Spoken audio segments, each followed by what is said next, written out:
Hi crafters, welcome to the Tunisian Purl stitch tutorial.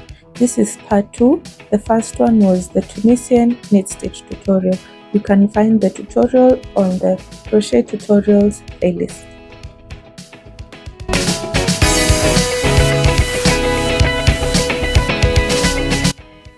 To start off the Tunisian Purl stitch, I have my 4mm Tunisian crochet hook and my DK yarn. I'll start off by making a slip knot and chaining 10 stitches just to have a sample of how this stitch looks like. Make sure your stitches are not as tight so that you're able to crochet into the back of the stitches. 1, 2, 3, 4, 5, 6, 7, 8, 9, 10. Then we're going to add one chain that is going to be your turning chain. So this is our foundation chain. What you'll do next is turn your chain towards the back and insert your hook into the second bump from your chain. We're going to go into this stitch. If you can see this bump, there are bumps at the back. This is because Tunisian crochet tends to purl. So by making our stitches into those bumps, we're going to reduce the purl. Insert your hook into the bump and pull up a loop. Again, not as tight. Next one. And we'll do this till the end of our row. We'll have 10 loops on our crochet hook. I have 4, then I'll continue till the end. I'm done with my first row, and just like the way you did with your Tunisian knit and Tunisian simple stitch, we're going to make the back pass. The way I've crocheted this way is called the forward pass. This is the back pass. Going to yarn over, take off one loop, then yarn over, take off 2 till the end of the row.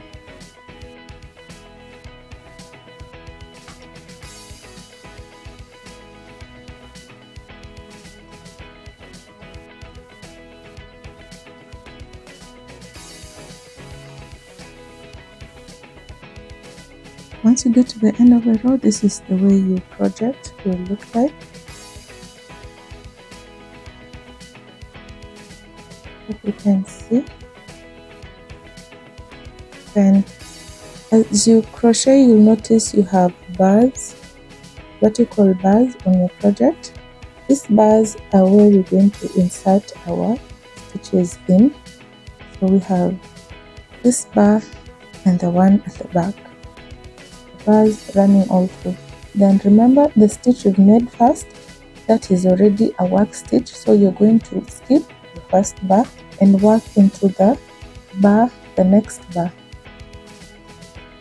There are 2 ways of purling, but one is a bit tedious. Remember, we're going into our bars, in between our bars, as we are knitting. We are crocheting the purl stitch. So what you want to do is start by placing your yarn in front of your hook. This one is a bit tedious, but we'll give it a try. Then having your yarn in front of your hook, you're going to go in between your bars, then pull up a loop and pass it through. Pass it through your stitch. Again, let's do that. Have your yarn in front of your hook, then into that bar, yarn over and pull up a loop. Let's do it again. Put your yarn in front of your hook, then yarn over and pull through that loop. So this is one way of doing it. Let's just do it till the end and see. So for the purl, your yarn has to be in front of your hook, as compared to the knit, whereby we had the stitches going in between the bars. yarn over, pull up a loop. So till the end, this is the way we'll do it. It's a bit tedious and some would say time wasting, but we just want to get the concept of how we're going to make the Tunisian purl stitch.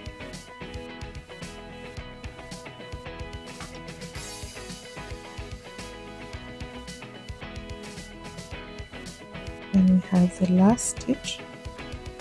We're going to go in between those loops, then yarn over. So row 1 is done, then or the forward pass. Then after that, we're going to crochet the back pass. Take off 1 loop or chain 1, then take off 2, 2, 2 till the end of the row.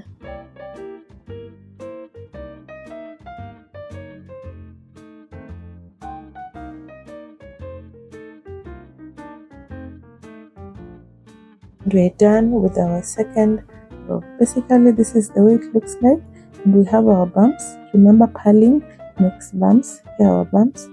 And on the right side, we're going to have a little bit of the V stitch, but it's not so clear. Anyway, right side we have our bumps. So we're done with our first row of purl stitches. Now I want to show you the next way you can do it.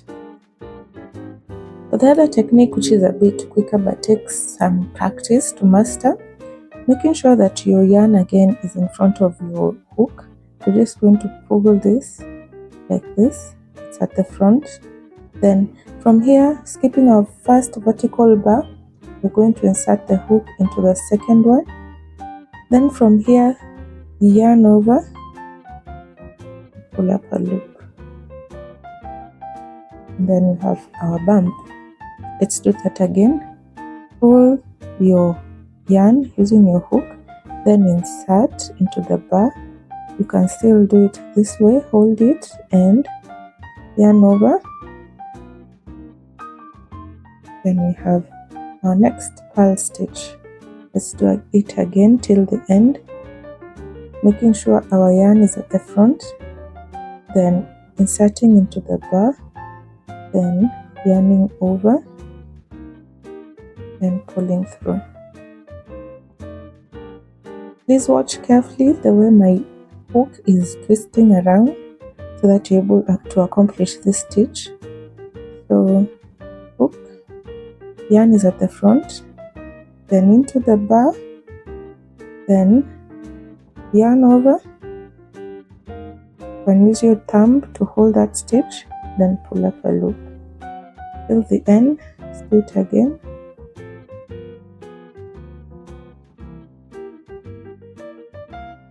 The front again, into that stitch, that bar, pull up a yarn over, pull up a loop.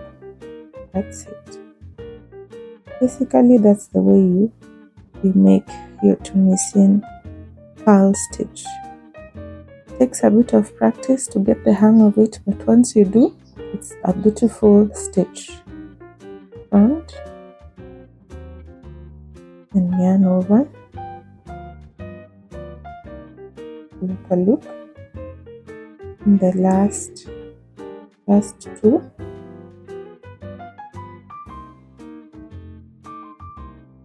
Making sure that your tension is not as tight. Pull your yarn and yarn over and pull up a loop. That's it. We're done with our next row of purl stitches. So we're going to do the back pass by chaining 1 or taking off 1 loop, then take off 2, 2, 2 till the end of the row.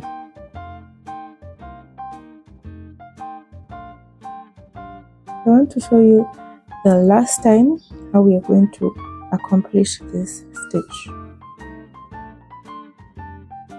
Beginning with our forward pass again, like to chain 1, then put your yarn in front of your hook the way we've practiced just now,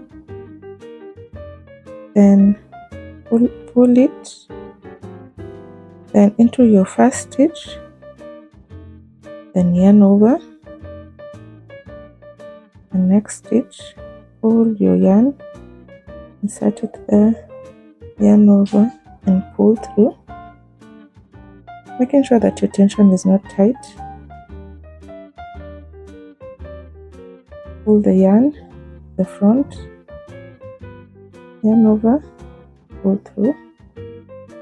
Again, the next stitch, just like so. Practice, you'll get the hang of it. It's a pretty easy stitch to crochet. The back pass is pretty easy as well, and it's almost the same for nearly all of the simple Tunisian stitches.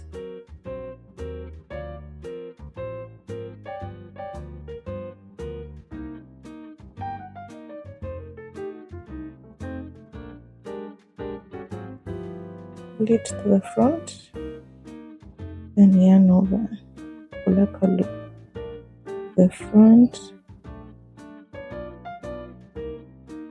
yarn over, pull up a loop. Then the last one, go in between those two loop stitches, then yarn over and pull a loop. So this is a sample of the Tunisian purl stitch.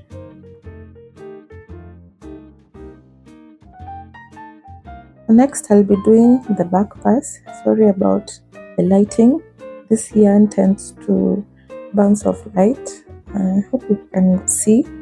So here are our bumps or purls all through the project. This is the way the back looks like. So the back pass, just chain 1, take off 2, take off 2, take off 2 till the end. This way the back pass is pretty easy.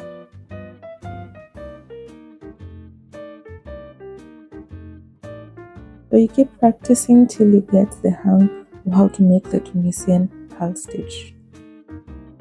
Let's make this stitch again one last time together. I've chained 1, then bringing your yarn forwards, insert into that bar, then yarn over. Again, bring your yarn forwards, insert into the bar, yarn over, making sure your project is not tight. Then front again, yarn over,